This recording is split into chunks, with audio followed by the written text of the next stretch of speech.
So, assignment natin for today is science. O, ano na tayo? Number 9. Ito yung gawain namin after school. Ayan, homework naman.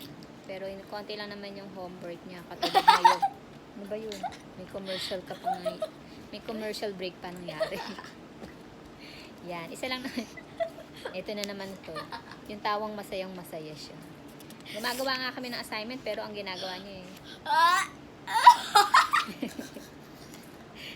science yung kanyang assignment. So, nagpaturo siya pagka hindi niya alam yung iba. Kaya yan. Tinuturuan natin yung mga hindi niya alam. Tutulungan kita yung mga hindi mo alam. Tama, ano? O, number 9 na. Number 9 na. Yung iba naman nagawa na niya. So, yung number 9. 25 po, ayan. 1, 2, 25. So, number 9 na siya. So, ito ang tanong. Which of the following process of separation is used when the two liquid component of the mixture have a big difference in boiling point? Letter A. Condensation.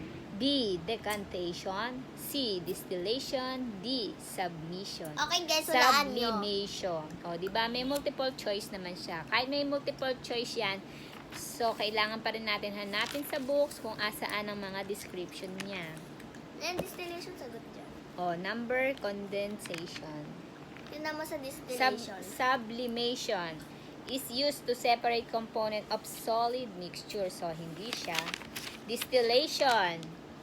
O, eto. Distillation is used in homogeneous mixture whose components have a big difference in boiling point. So, ayun, nakita na natin agad kung ano ang tamang sagot. O, ano ang tamang sagot? Distillation. O, tama naman siya, sir.